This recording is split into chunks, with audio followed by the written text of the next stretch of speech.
I'm 28 years old, and 5 years ago I left the US with a one-way ticket and 2 suitcases to work construction sites in Dubai and Singapore.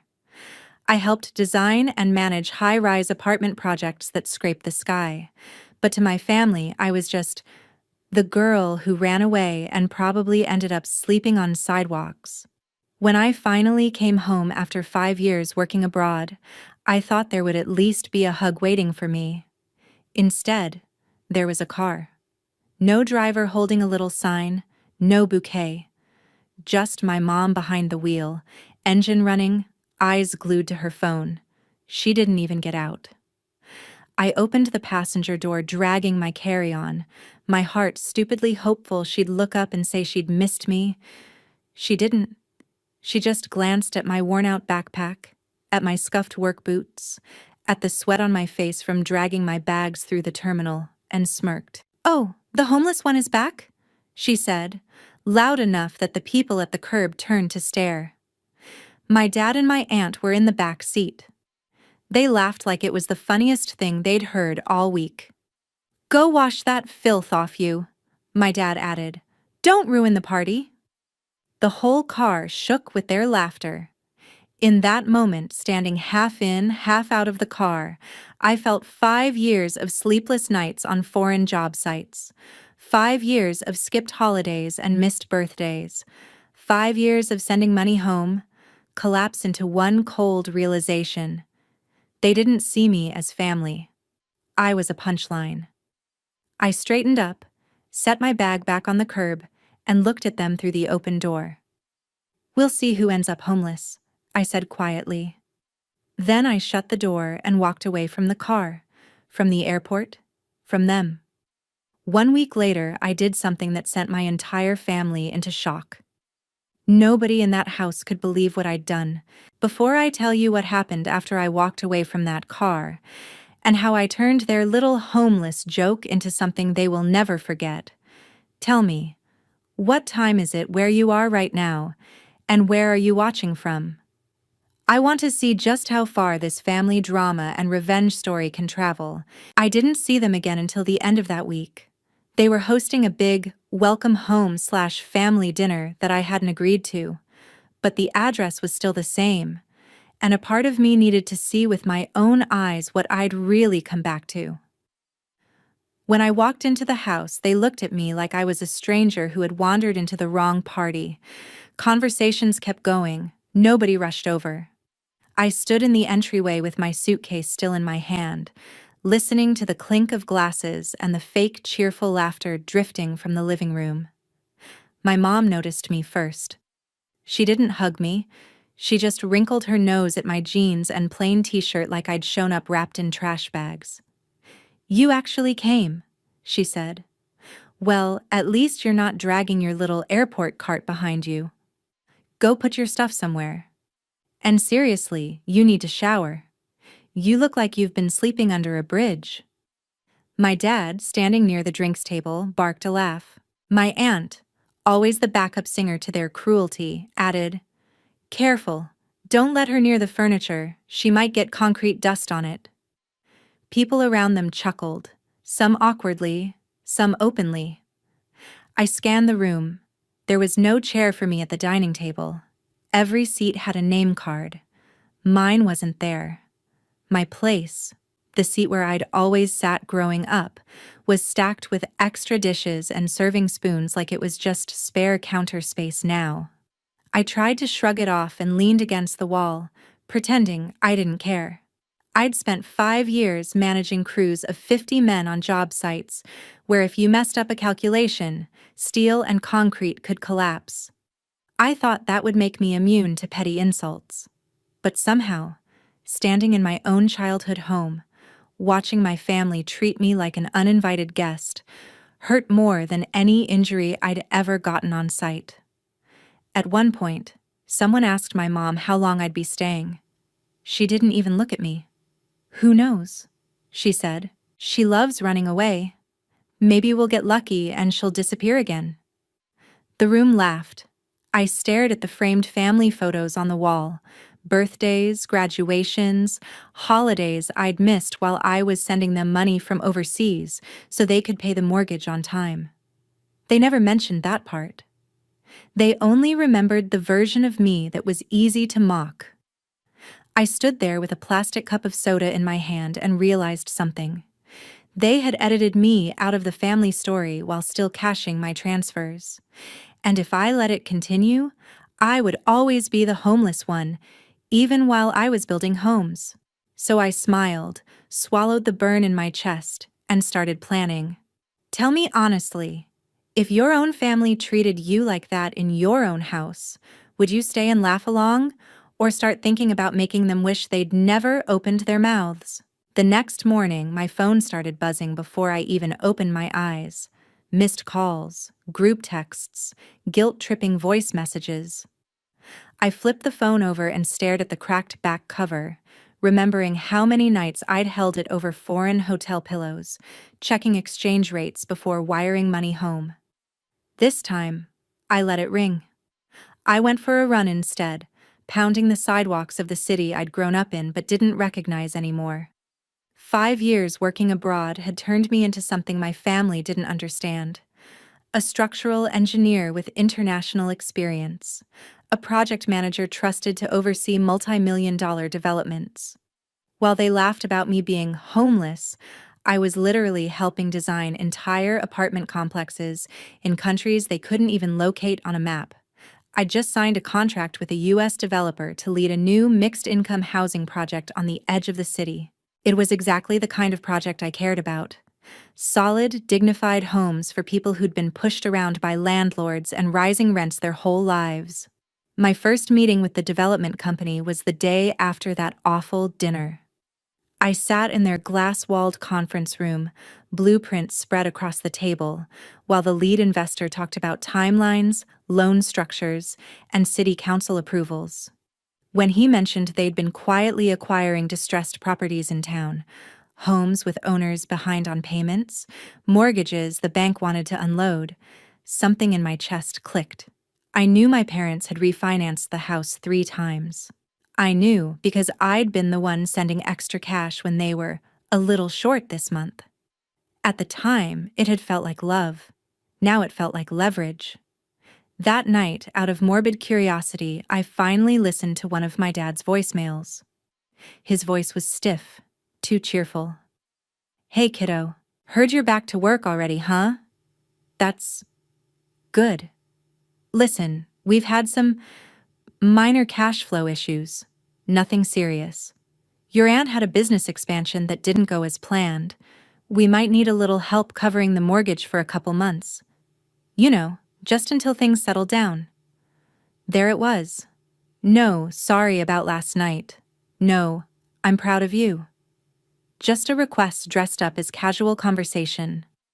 I stared at the ceiling and realized they had never really seen me as a daughter, just as a walking wire transfer. So I did something I'd never done before. I didn't respond. The calls kept coming. The messages got longer, more frantic. Then one afternoon, my mom slipped and said the quiet part out loud in a text. The bank sent a warning. They said if we don't catch up, they'll start foreclosure. You know what that means, don't you? We could lose the house. Please don't do this to us. Please don't do this to us. As if I was the one who had taken out loans I couldn't afford. As if I hadn't already bailed them out a dozen times. As if I owed them my entire adult life on demand. That was the moment I realized I was done being their safety net, and for the first time, instead of asking, "How can I save them?" I asked myself a different question. If you were in my position, if the people who called you homeless were about to lose the roof over their heads, would you rush in to rescue them, or let reality finally do what you never could? A week later, I sat back in that same glass-walled conference room. But this time there was a different stack of papers in front of me. Not blueprints, not elevation drawings, mortgage portfolios, lists of addresses, loan balances, foreclosure timelines. The development company was negotiating to buy a batch of distressed mortgages from a bank that wanted them off its books. The plan was simple: take over the loans, finish the foreclosure process, then redevelop the properties as part of our new housing project. As I scanned the spreadsheet, one address made my stomach lurch: my parents' house. The same house where they'd laughed in my face. The same house my money had kept afloat for years. I felt my pulse in my ears. The investor leaned back in his chair and said, "That one's interesting. The owners are months behind and the bank is itching to unload it. It's in a decent neighborhood, but the house itself is dated. Could be a good teardown or a gut renovation if the numbers work." I stared at the address, then at the line that showed how little it would actually cost us to buy the loan compared to the whole portfolio. To him, it was just another cell on a spreadsheet. To me, it was the place where every childhood memory and every recent humiliation collided. I could have said nothing. I could have let the company buy it and stay anonymous. Instead, I surprised myself. "What if," I said slowly, "one of the properties was purchased by a separate entity? Same overall deal, same terms, just held by a different LLC that we still work with on the development side." He frowned thoughtfully. "You have a specific property in mind?" I turned the spreadsheet around and tapped the address. "This one." He raised an eyebrow. "You know the owners?" "Better than they know me," I replied. A week later, a new limited liability company existed on paper, one I controlled quietly, one that held exactly one asset: the mortgage to my parents' house. I watched the bank sign it over, their signatures looping across the page without a second thought. On paper, nothing had changed yet. In reality, everything had. While that was happening, my career moved forward faster than I could have imagined. Our mixed-income housing project was selected for a major urban development showcase. I was asked to give the keynote speech at the grand opening of the first completed building.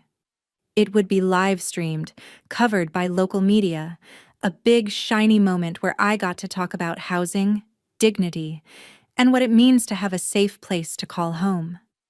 I agreed on one condition. I wanted a few guest seats reserved in the front row. "Family?" the event coordinator asked, smiling. "Something like that," I said. When the invitation email went out, I forwarded a special version to my parents and my aunt. "I'm being honored at a citywide development event.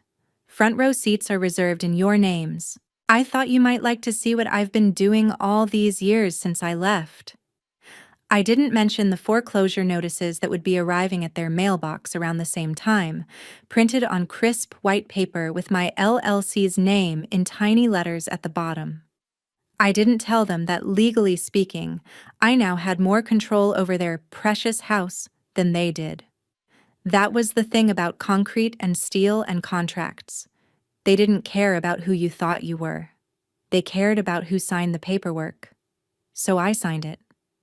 If you could stand on a stage talking about housing as a human right, while the people who called you homeless sat in the front row, knowing you now held the deed to their future, would you use that moment to make them comfortable, or to finally make them feel what they made you feel? By the time the official foreclosure notice was taped to their front door, my phone had turned into a siren. Call after call, messages stacking on top of each other, each one more desperate than the last. I let it all go to voicemail until the day they showed up at my apartment. I heard the pounding on the door before I saw their faces. I opened it to find my mom's eyes red and swollen, my dad's jaw clenched so tight a vein pulsed at his temple, and my aunt hovering behind them, arms folded like she was bracing for a storm. "Lily, open the door wider," my mom snapped, as if she still owned the space. "We're not talking about this in the hallway." I didn't move. "You're already talking about it," I said. "Might as well keep going." My dad shoved past me anyway, dragging my mom in with him. My aunt followed, scanning my small but neatly organized living room with barely concealed disgust. "All these years," my mom started, voice shaking, "we supported you. We raised you. We gave you a home." You called me homeless in front of half the family at the airport. I cut in. You turned me into a joke at your little dinner party. Is that what you mean by home? She waved that off like it was nothing. Oh, for God's sake, it was a joke. You know how we are. But this? She jabbed a crumpled paper in my direction. The official notice. This isn't a joke. They're taking our house. My aunt chimed in. They're not just taking it. They're stealing it. Some company bought the mortgage and now they're giving us 30 days. 30 days, Lily. We'll have nowhere to go. I took the paper from her fingers and smoothed it out. My LLC's name sat there in the fine print. They still hadn't made the connection. You're not going to have nowhere to go, I said calmly.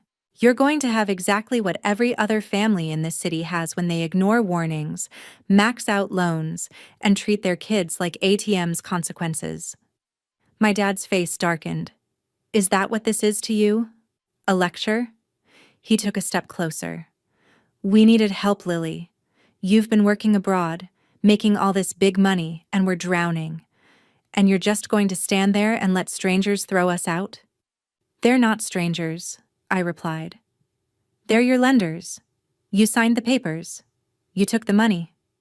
You gambled the house on my aunt's expansion, and didn't tell me until you were already months behind.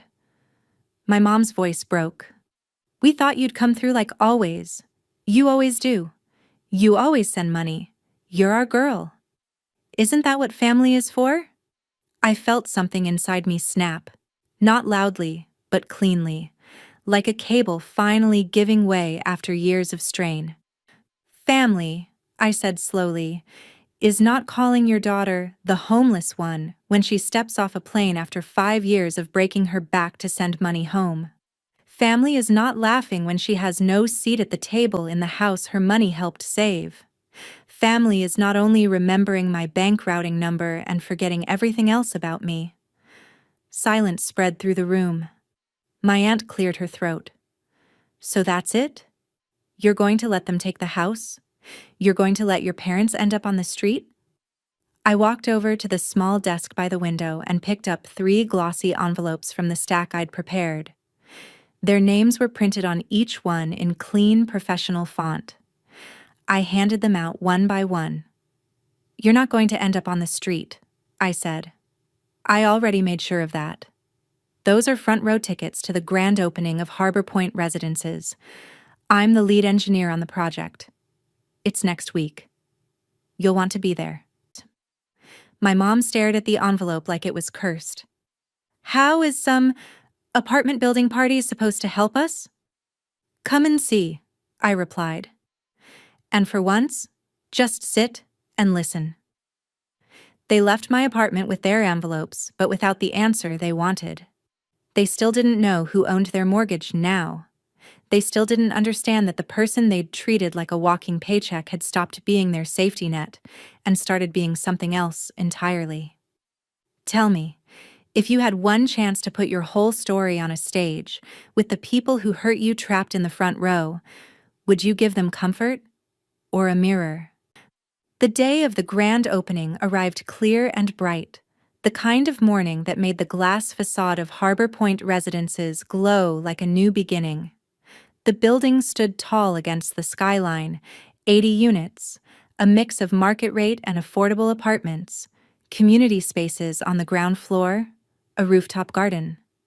I'd spent months obsessing over every detail, from the foundation to the railing heights. Now it was finally done. And today, it wasn't just a building. It was my stage. The auditorium across the street was packed with city officials, reporters, community organizers, other developers, and residents who'd soon be moving in. Cameras were set up in the aisles. A local news station was live streaming the event. In the front row, exactly where I'd asked the coordinator to seat them, sat my mom, my dad, and my aunt. They were dressed like they were attending a wedding they didn't want to pay for. Their eyes darted around nervously, lingering on the banners with my name printed under the words Lead Structural Engineer and Keynote Speaker. When the host introduced me, the applause rolled through the room. I walked onto the stage, the lights warm on my face, the microphone cool under my fingers. Behind me, a massive screen showed the exterior of Harbor Point, the building gleaming in the afternoon sun. "Good afternoon," I began. "My name is Lily Morgan, and I design places for people to belong." I told the audience about my years abroad, about the construction sites and long nights, about learning how much a building could say without ever speaking a word. Then I shifted. "But before I talk about this building," I said, "I need to tell you a story about a different kind of home." On the screen behind me, a photograph appeared. A simple single-family house with peeling paint and familiar front steps. My parents stiffened in their seats. My chest tightened, but my voice stayed steady. "This is the house I grew up in," I said. "It's where I learned that walls can protect you, or trap you. It's where I learned that a roof over your head doesn't guarantee you have a place at the table inside." I described, without naming names, what it felt like to come home after 5 years working overseas and be called the homeless one by the people whose mortgage I'd quietly been helping pay. I told them about the airport, the car, the party with no chair for me. The audience shifted uncomfortably. The story was raw, but that was the point. On the screen, a text overlay appeared. "Oh, the homeless one is back?" The quote hung there like a stain. I didn't look at my family. I looked straight into the cameras.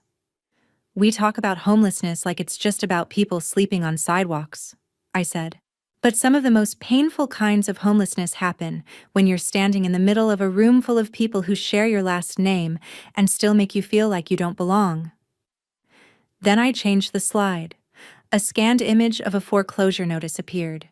The address of my parents' house clearly visible, the name of my LLC in the tiny print at the bottom.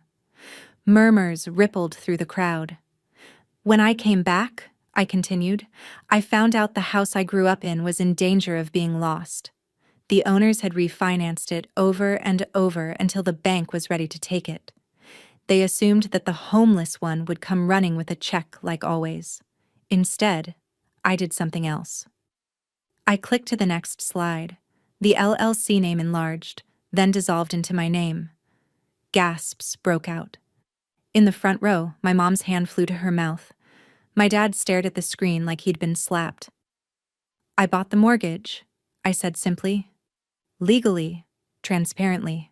The same way any developer or investor in this room would. The difference is, I didn't do it to flip the house for profit. I did it because I was tired of being the only one in my family who ever faced consequences." I let that sink in. When they called me homeless, I was the one wiring money home. When they laughed at me for leaving, I was the one learning how housing systems work, how loans work, how ownership works. They thought I would always be the desperate kid begging for a place to stay. They forgot I was also the engineer who understands how entire neighborhoods get built and rebuilt. I paused, then turned toward the seats where my family sat frozen. Today, Harbor Point opens its doors to dozens of families who have been pushed around by a system that never gave them a fair chance. They'll have leases they can actually afford, insulation that keeps them warm, elevators that work. And yes, some of those units are reserved for people who have recently lost homes to foreclosure. I looked back to the audience, including one family in particular. The last slide appeared, a simple sentence in bold. "We'll see who ends up homeless." The exact words I'd whispered at the airport, now 10 feet tall. The room went dead quiet. "I stand here today not as a victim," I said, "but as someone who finally understood that sometimes the only way to protect yourself is to stop cushioning the fall for people who refuse to stop jumping." I didn't make my family lose their house. Their choices did. All I did was make sure that, this time, I wouldn't be the one paying their bill in the dark.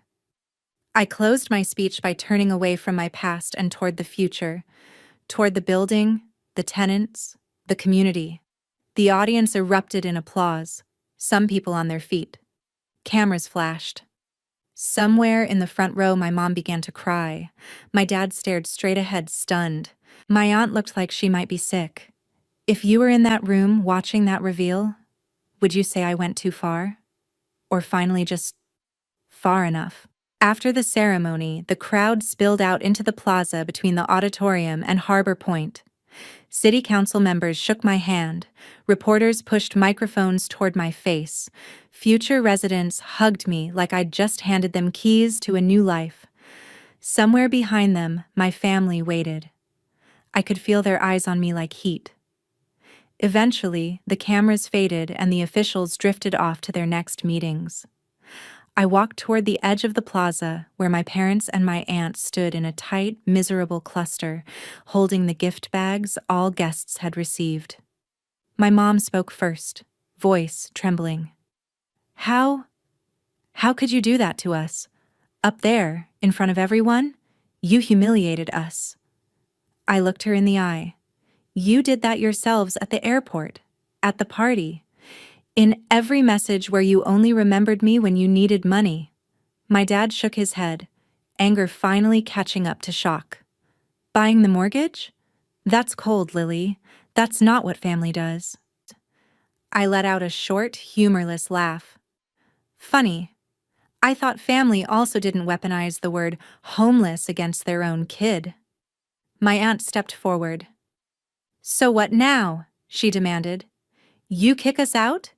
You throw your own parents on the street and pat yourself on the back for being some hero of affordable housing? I pulled 3 folded papers from my bag and handed one to each of them. Those are lease offers, I said. 2-bedroom units at Harbor Point, below market rate, the same terms as any other qualifying tenant. You get a fair lease, a safe building, and a landlord who actually fixes things when they break. My mom unfolded the paper with shaking hands. You expect us to move into a building you own? Live in some box with strangers? Some of those strangers, I replied, are people who didn't have a daughter abroad sending them money when they fell behind. People who never had the cushion you had. People who would be grateful for this chance. My dad's eyes flashed. We had a house, he said. A yard. A life. Now you want us in an apartment like losers. No, I said quietly. You had a house. You gambled it. You lost. I didn't make you sign those papers. I didn't make you laugh at me when I came home. I didn't make you treat me like a bank with legs. I just stopped paying for your mistakes. I pointed toward Harbor Point. That building is about giving people a fresh start. You can take it, or you can walk away. You can sign that lease and prove that you're capable of living with the consequences of your choices. Or you can keep pretending this is something I did to you and see how far that gets you when the sheriff shows up to enforce the foreclosure. My mom's voice dropped to a whisper. So we really lost the house. I felt a dull ache in my chest. I'd grown up there too. I'd traced cracks in those walls, measured my height on that kitchen door frame, cried into that pillow as a teenager. We lost it, I said. The moment you decided my worth was measured only in how much money I wired home. The moment you called me the homeless one while cashing my transfers. The foreclosure notice was just the paperwork catching up. My aunt glared at me. You're enjoying this, she accused. You wanted us to feel small. I shook my head. No, I wanted you to feel what it's like when the ground you thought was guaranteed suddenly isn't. I wanted you to understand that the person you mocked for not having a place at your table was the same person building tables and roofs for other people. I turned to walk away, then stopped and looked back at them one last time. You asked me at the airport who was really homeless, I said softly. Now you know. You had a house, but you never made it a home for me. I had no seat at your table, but now I give other families keys to theirs. So let me ask you one more time. Who's really homeless now? Behind me, Harbor Point towered over the block, its windows catching the light, its lobby doors open for move-ins. In front of me, my parents clutched their lease offers like lifelines they didn't want to admit they needed.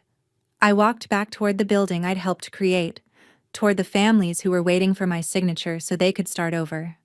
My past was still standing in the plaza, arguing about pride.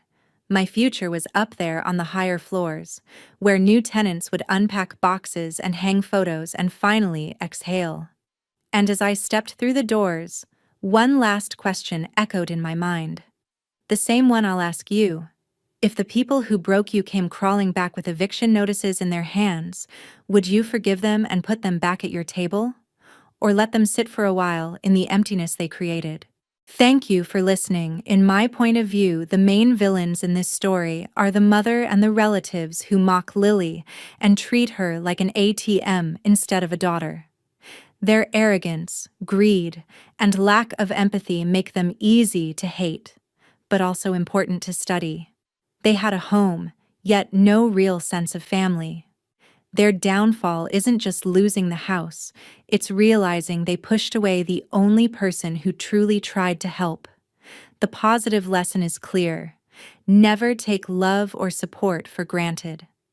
Respect people's boundaries, appreciate their sacrifices, and remember, cruelty toward others often becomes a trap for yourself. My name is Grace Morgan. I'm 29, and I've built my entire career on making other people's perfect days run on schedule. Product launches, rooftop galas, CEO town halls, you name it, I've managed it. But nothing prepared me for the day my own family decided I didn't fit their picture. "You're not coming to the wedding," Mom texted coldly. "Selena's family doesn't want you there," Dad added a minute later, as if he were forwarding a calendar update instead of cutting his eldest daughter out of her sister's wedding. I stared at the screen, the words burning more than I wanted to admit. For a few seconds my thumb hovered, because this was the kind of moment that changes everything whether you answer or stay silent. Then I typed back, slowly, so I wouldn't soften it. "So you chose status over blood?" I watched the dots appear and disappear on the screen, then vanish completely. No explanation. No apology. Just silence. Fine. They wanted a clean guest list to impress Selena's wealthy in-laws, the Carsons. They wanted me invisible, just the unseen project manager who booked their vineyard, negotiated their vendor discounts, and put thousands of dollars of deposits on my own card. As a gift, they never even said thank you for.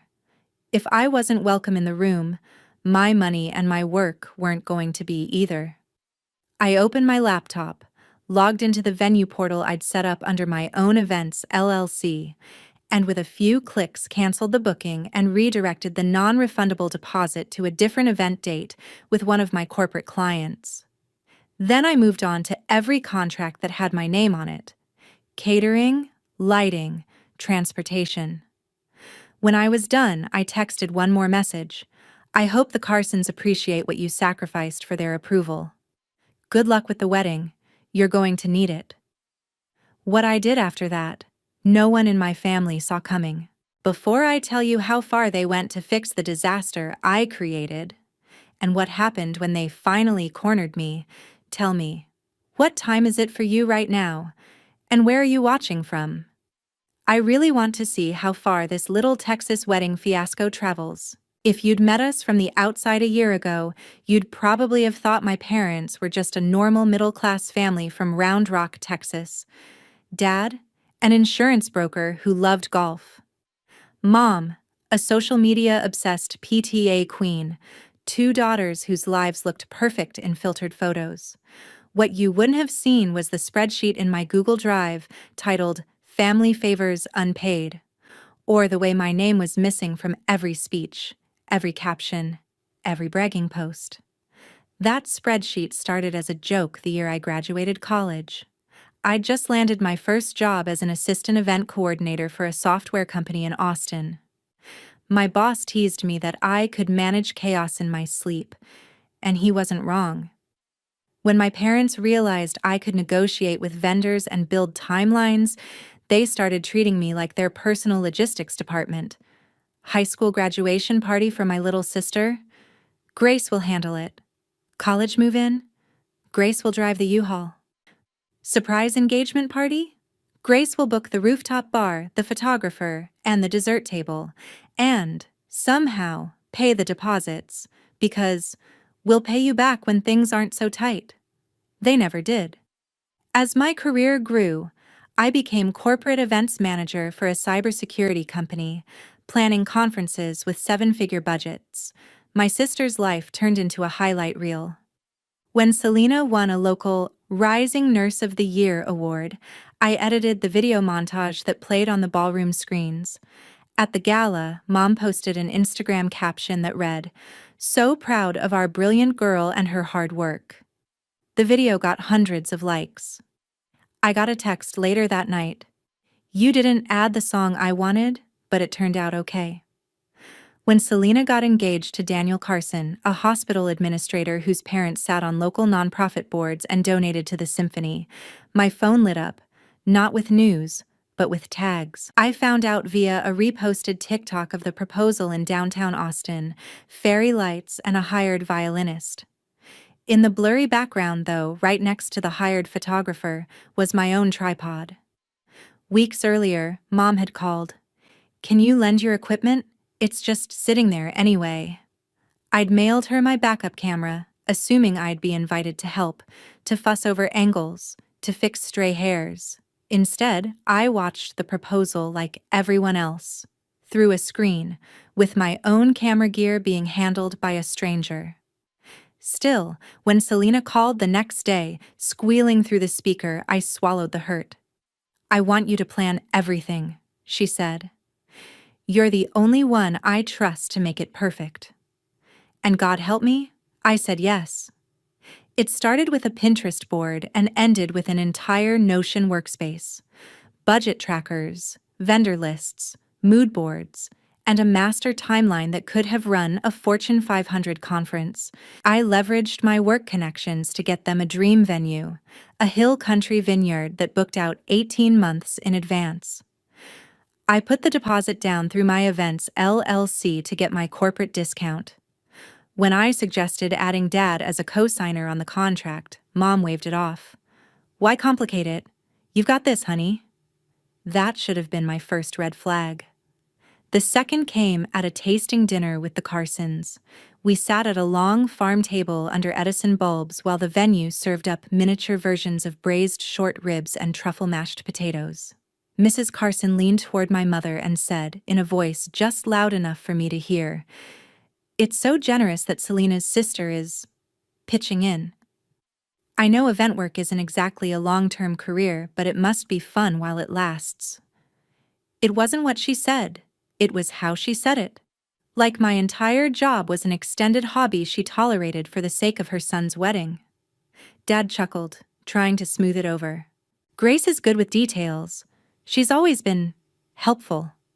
Helpful, not accomplished, not successful, just convenient." The night ended with everyone gushing over Selena's dress and the Carsons' promise to upgrade a few things for the reception. No one asked if I was okay fronting thousands of dollars in deposits on a salary I'd worked my butt off to earn. I told myself I was overthinking it, that families were messy, and that this wedding would finally be the moment they saw me as more than the person who showed up early and left last. Then came the text. "You're not coming to the wedding. Selena's family doesn't want you there." And suddenly, every uncredited video, every unpaid deposit, every dismissive comment snapped into focus like a timeline finally zoomed all the way out. The night that text came in, I didn't scream. I didn't cry. I just stared at it until the blue of my phone screen blurred and my reflection, tired eyes, messy bun, an old conference t-shirt, stared back. "Selena's family doesn't want you there." As if I were some distant acquaintance, not the person who had built the day from the ground up. A second text pinged 2 minutes later from Dad. It's complicated. The Carsons are very particular about appearances. We don't want any tension on her big day. You understand? I typed a dozen replies and deleted each one. Finally, I settled on the line that felt sharp enough to cut through all the years of me swallowing my feelings. So you chose status over blood? When no one answered, I opened my laptop. That was the moment the switch flipped.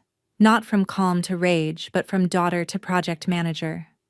My brain slipped into the same mode it did when a keynote speaker canceled an hour before going on stage, or a hotel lost half our room block. I pulled up my wedding folder and opened the venue contract. My name sat alone on the first page under Client, followed by my LLC info, my email, my phone number. I skimmed the cancellation clause for the 100th time, but this time I read it like someone who wasn't going to be pushed aside. If canceled within 14 days of the event, client forfeits initial deposit but will not be charged remaining balance. Deposit may be transferred to a future event date at venue's discretion. The wedding was 10 days away. They had expected me to quietly eat the cost of their shiny dream while they posted photos that carefully cropped me out. I wasn't going to fund my own erasure. I called the venue manager directly. "Hey, this is Grace Morgan with Brightline Events," I said, using my professional voice. "I need to cancel the Carson Baker wedding on the 18th and move the deposit to a corporate event for one of my clients in October." There was a pause. "Oh, wow," the manager said slowly. "Is everything okay?" "The client's circumstances changed," I replied, which was not a lie. "The contract is under my name, and I'd rather not leave that money on the table." We walked through the logistics, the October date, the new event name, the updated invoice. By the time I hung up, the deposit for the wedding had been fully reassigned to a cybersecurity summit I was planning for work, a summit that would now have a stunning vineyard backdrop at a steep discount. Next came the caterer. That contract was also under my LLC, a package deal I'd negotiated based on years of sending them business.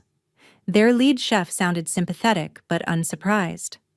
"Honestly, Grace, we got a weird vibe from the mom at the tasting," he admitted. "What do you want to do with the deposit?" "Apply it to the same October date for the corporate group," I answered. "Change the menu to the conference package. Lighting, transportation, the string quartet. Each one was an email or a call. Every vendor had my card on file, my signature on the line. By the time I was done, the only things left attached to the wedding were the elements my parents had insisted on handling themselves, mostly surface-level details that photographed well, but didn't actually make an event run. The Carsons had upgraded the bar and ordered a floral arch through one of their charity contacts. Good for them. Let them see what a good bar looks like without hot food or proper sound. Was it petty? Maybe. Was it revenge? Absolutely. But it was also me taking back something that had always been framed as a one-way street. The money, the work, the problem-solving. I'd given it freely. Then they cut me out to impress people who thought my career wasn't respectable enough. I sat back in my chair, the glow of the screen reflecting off my glasses, and drafted one last message in the family group chat. I've removed myself, and my business, from all wedding contracts that were in my name. I hope the Carsons appreciate what you were willing to sacrifice for them. Good luck with the wedding. You're going to need it. I hit send and turned my phone face down on the table. For the first time in years, the silence didn't make me feel small. It made me feel in control. In the days leading up to the wedding, my phone became a ticking bomb sitting on the kitchen counter. I muted the family group chat and stuck to work, pouring myself into a product launch rehearsal and pretending the only schedule that mattered was my conference timeline. But between Zoom calls and slide decks, I kept catching myself glancing at the screen, waiting for the blast I knew was coming. It started with Mom. "Grace, I just got an email from the venue asking about a contract transfer." "What is going on?" she wrote. When I didn't answer, the messages got sharper. The caterer says the deposit is gone. They're demanding full payment up front or they'll cancel. Tell me this is a misunderstanding. Dad chimed in next. You can't just pull out last minute. This is Selena's wedding. We'll pay you back after things settle down. The words that would have worked on me 5 years ago bounced off this time.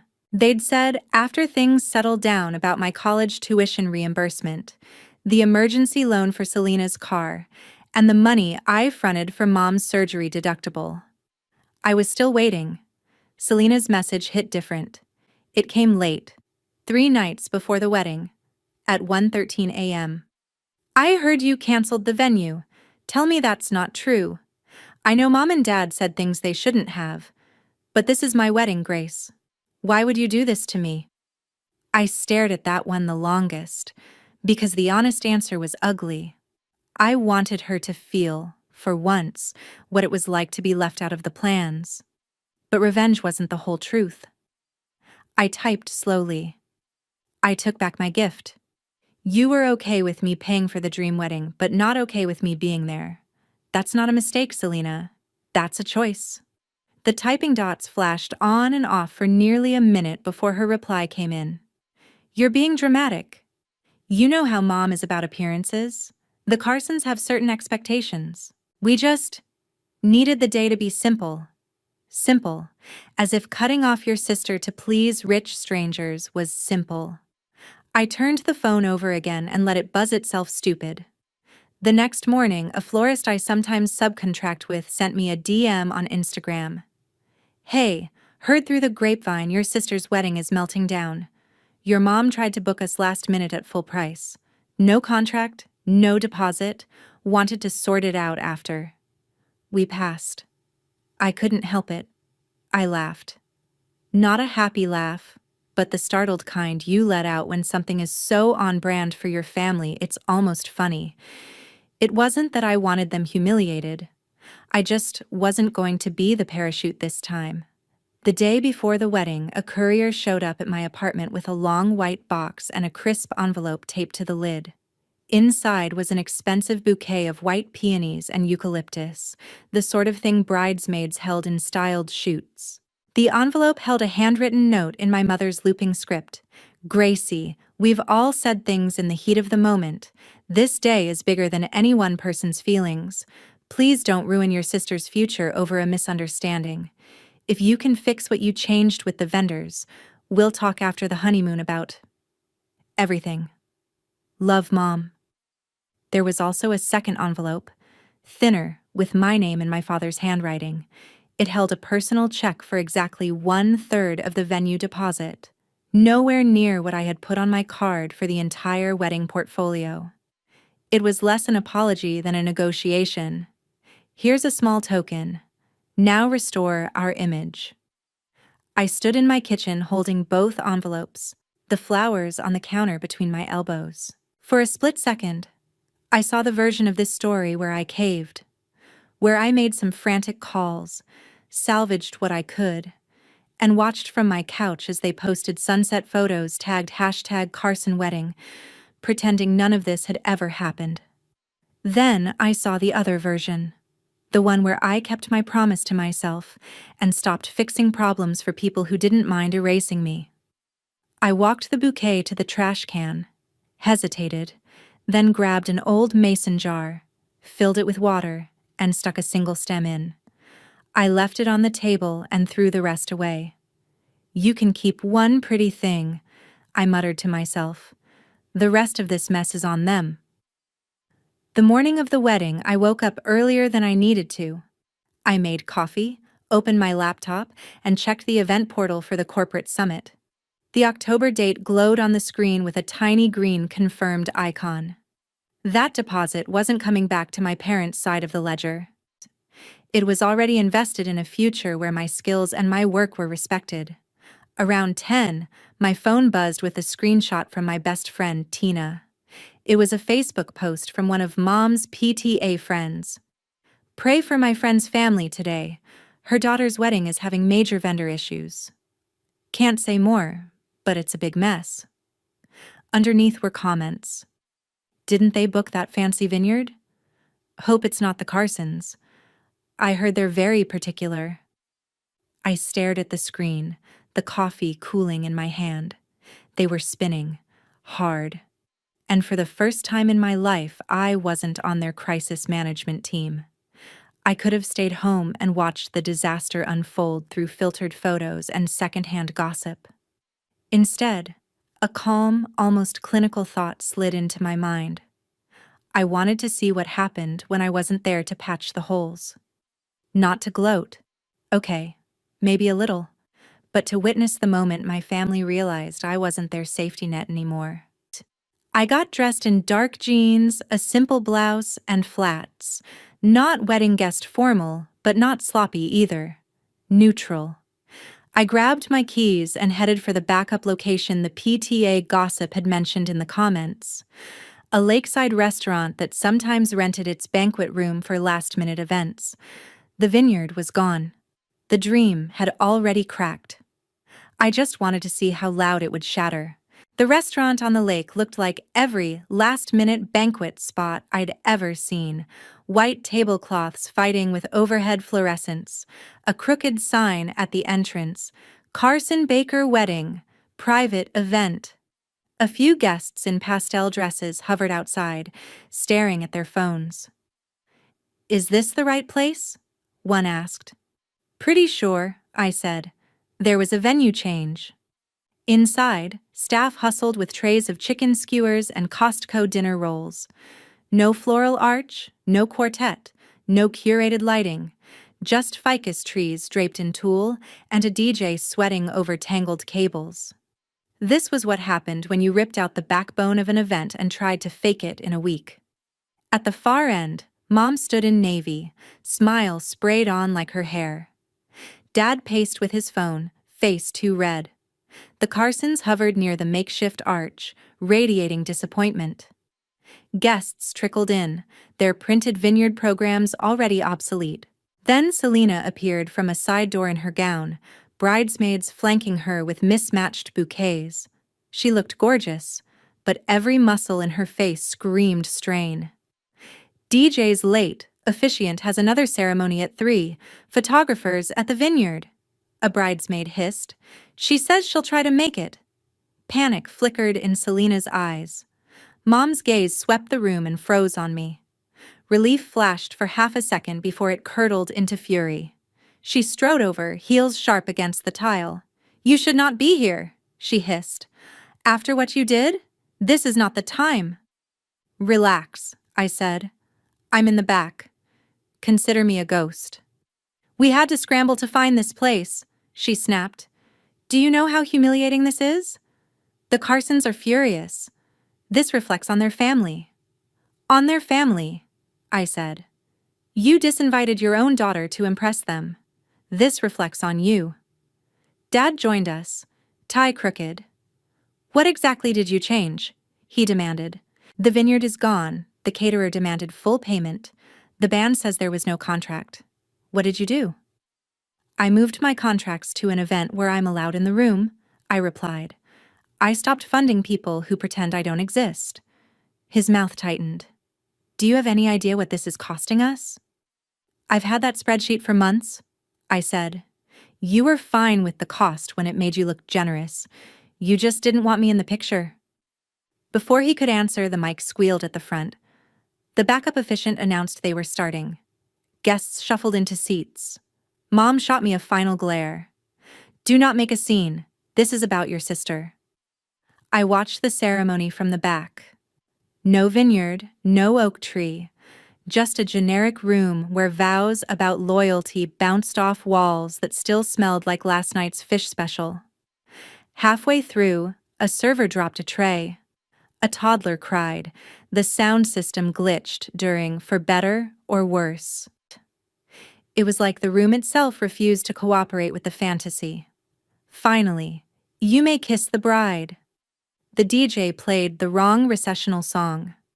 Selena, on Daniel's arm, started down the aisle, smiling on autopilot. Guests clapped, chairs scraped, cameras flashed. Then her eyes hit the back wall. "Hit me." She stopped dead. The music stumbled. Conversations died mid-sentence. For the first time all day, my sister's performance cracked. "Grace," she said, the microphone still on. Every head turned. "What are you doing here?" Selena demanded, voice echoing through the room. "You weren't invited." I stayed leaning against the wall, heart pounding, voice steady. "I noticed. I also noticed my name on every contract that made your original wedding possible. I came to see how it turned out without me." A ripple moved through the guests.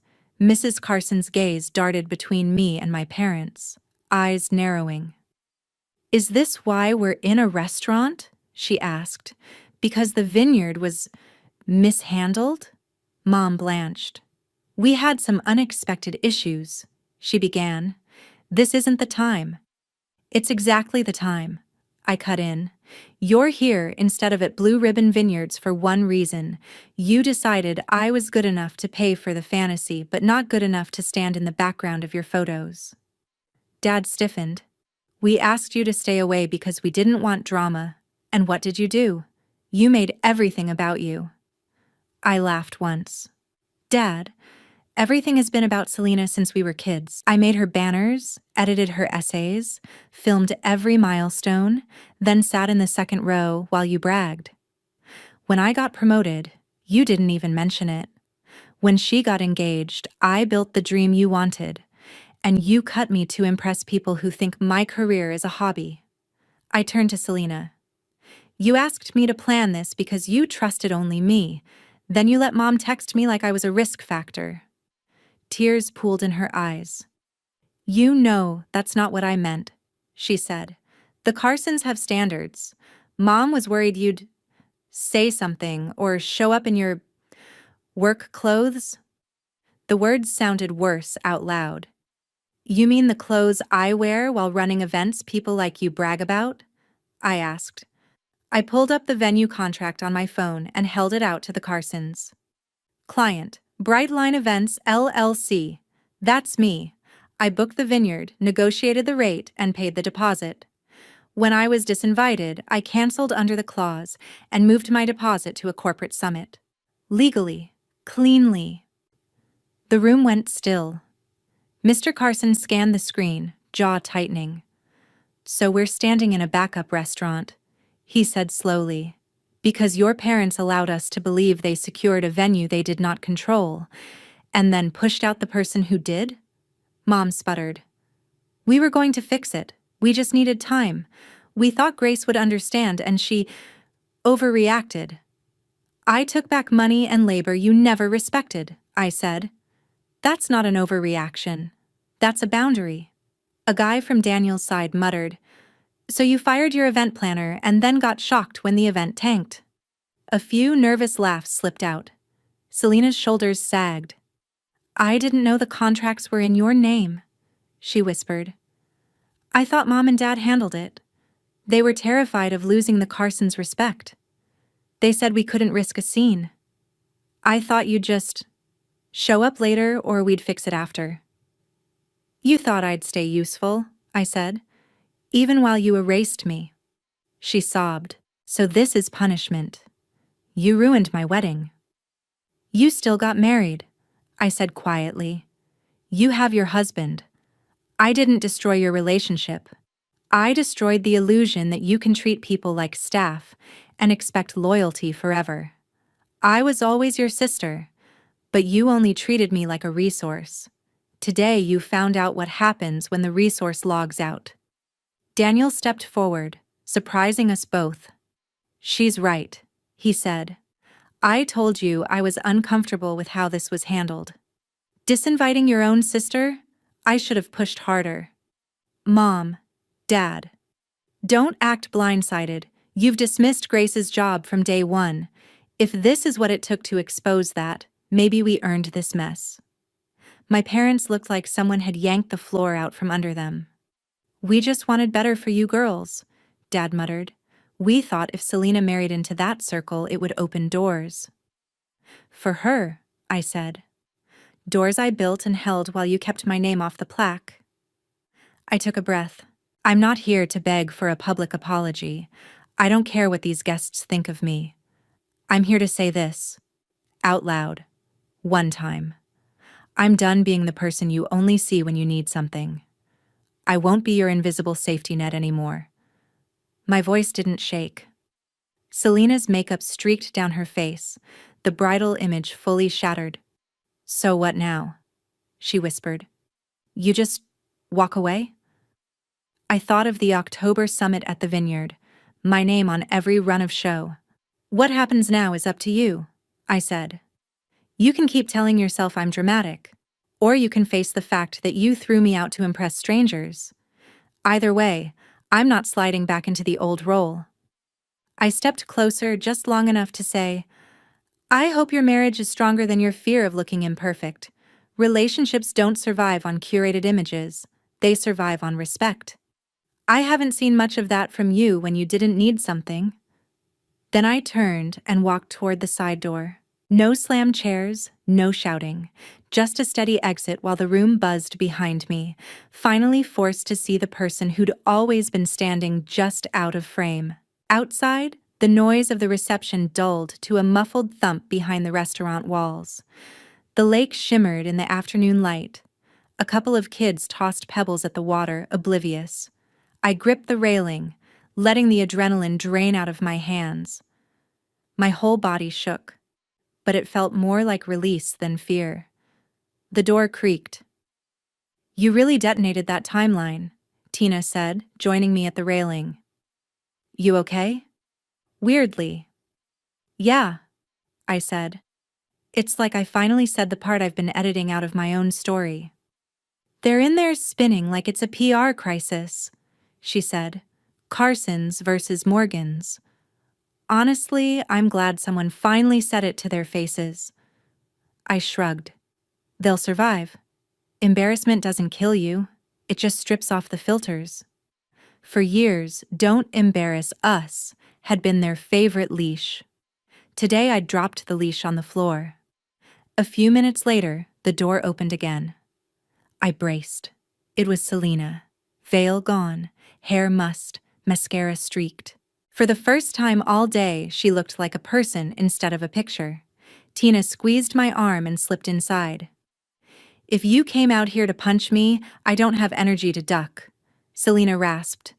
Punching you would be easier, I said. Talking is harder. She came to the railing, leaving space between us. You really hurt them in there, she said. Mom and Dad. They really hurt me long before today, I answered. She nodded once. I know, she whispered. I just didn't want to look at it. It was easier to believe you liked being the one who handled everything. If I admitted it was unfair, I'd have to admit I used you too. I didn't mind helping, I said. I minded being expected and erased. She swallowed. When Mom sent that text, I knew it was wrong. I knew. But she was crying about losing respect, and Dad said we couldn't risk upsetting the Carsons. I told myself you were strong and we'd fix it later. I made later do all the work. Sometimes later doesn't come, I said. That's why I drew a line. She looked at the water.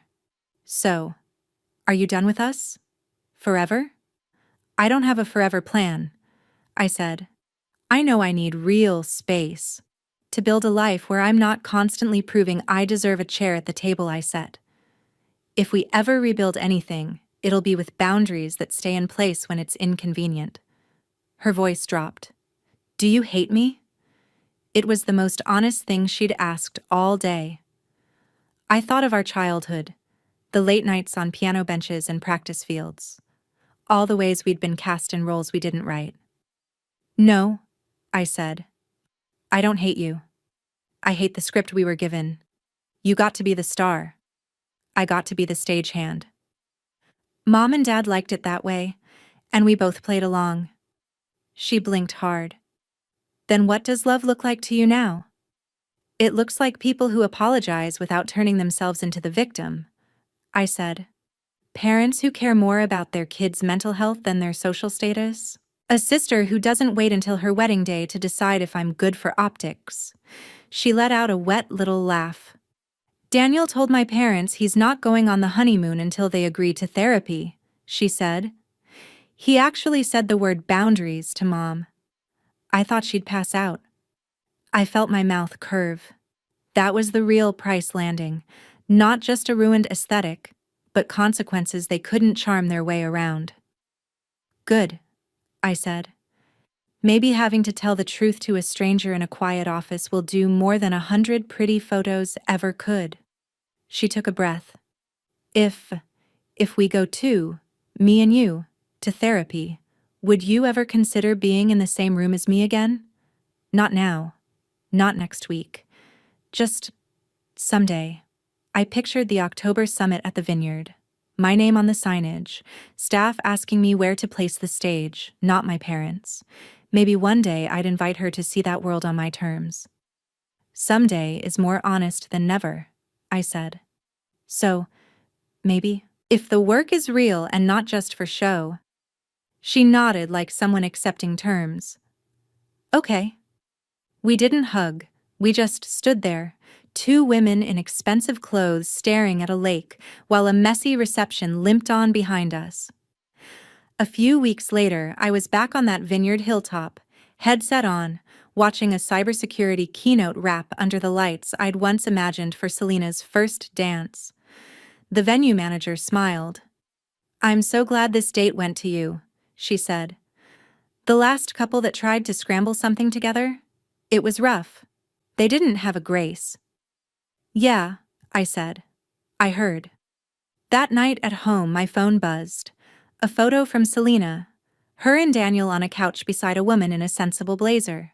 The caption, "Session 1. No excuses. Thought you should know we're trying." I stared at it, then typed back, "I'm glad. Keep going." No emojis. No promise to visit. Just acknowledgement. After I hit send, I opened my notes app and wrote, "You're allowed to walk away from people who only call when they need something, even if they're family. Especially if they're family." I don't know what you would have done. Would you have canceled the venue or swallowed the insult and shown up anyway? At what point does keeping the peace just mean burying yourself so everyone else can look perfect? That's the line I'm learning to guard. But I know this much. My life is no longer organized around making other people look good while I vanish in the background. And for me, that's worth more than any flawless wedding. But I'm curious.